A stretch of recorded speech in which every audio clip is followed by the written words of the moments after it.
Pambihirang talentong itong si Lenny. Ngunit sa likod nito ay natatanging hamon ng pagiging single. Marami man tayong naging pagkakamali. Tayo ay makakaahon muli Sasagipin tayo ng Diyos ng kanyang kadakilaan.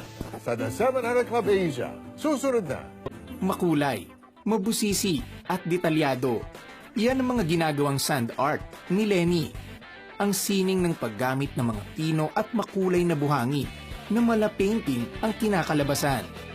Lahat ng mensahe ng kanyang likha ay hango sa Biblia na tinatawag niyang bersikulo. Nagsimula sa pagiging libangan na kalaunan ay naging pangkabuhayan. Nung maliit pa ako, mahilig na akong benta-benta, may gagawin akong something.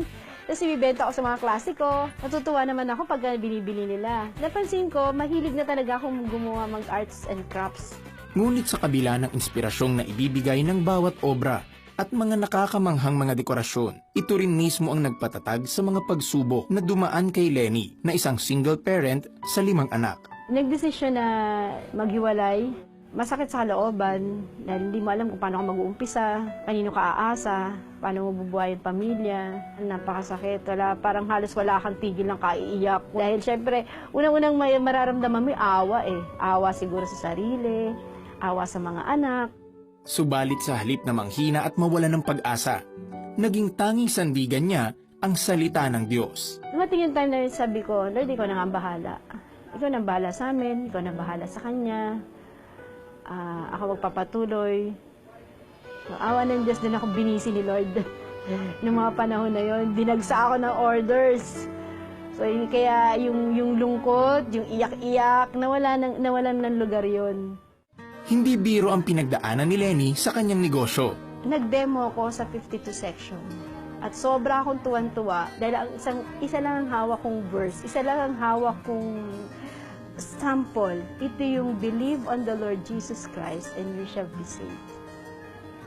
Yan ang hawak ko lang doon. At doon na nagsimula, on the spot delivery, on the spot demo. Doon ako Ayan, believe on the Lord Jesus. Ayan lang nag-iisang sample na ginawa ko noon para ibukas sa market. Nagtulungan ang pamilya ni Lenny at naging libangan ang negosyong sand art. Ang kanilang husay at galing sa sining ay patuloy na lumalago dahil kung saan-saan na rin ito nakakaabot. So kami din nagiging libangan namin. Nakakatanggal stress din o nakakatanggal na pagpaalala. Pagka pumupunta ka sa eskwelahan, habang itinuturo mo yung Word of God. Natutuwa ako dahil yung mga gawa ng mga estudyante ay na-exhibit sa iba't ibang lugar. Finished product yan ng mga estudyante from different school.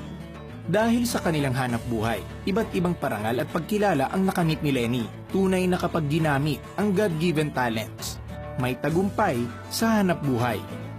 Sa mga katulad ko na single mom, solo parent, tiyaga lang, doon lang yung magpatuloy at huwag mong kalilimutan na humingi ng gabay sa Panginoon. Na-realize ko yung mga nangyayari pala sa buhay natin na merong purpose. At sa pangyayari sa buhay namin mag-iina, meron palang layunin nito ang Diyos sa amin. Ito yung magbahagi kami ng salita ng Diyos sa mas marami pa. Peter, single mother siya ng 5 anak, artist, marketing person, production manager, operations manager, lahat siya na. And then mother, and then full-time Oo. mother sa bahay. That's not a joke. Ang bigat talaga ng pressure. I have enough trouble being just a head of the household. Siya talagang ang dami-dami niyang pressure sa kanya. No? But thank God for His grace that He's the one who carries all of us through and gives us everything that we need to go on doing what we need to do and serving Him at the same time. Tama yan, Mari. And I love the verse that she held on to. Tama yan. Believe in the Lord Jesus Christ and you shall be saved. You shall be saved from trouble. Of course, we are saved from eternally being damned in hell. Yes. We shall be saved from our finances. We shall be saved. Yan ang naging verse niya sa kanyang negosyo rin. Talagang napakabait ang ating Panginoon. So that's a verse for you today. That's a verse that should just tug at the door of your heart. Believe in the Lord Jesus Christ, and you, my friend, shall be saved. And that's what we're going to do now as we want to invite you to pray this prayer with us. Let it be the prayer of your heart. so you can be saved, not just from your present trouble, but you will have eternal insurance. That's for good. That's for eternity. Let's pray. Our Father in heaven, Lord, thank you for what you've done in Lenny's life.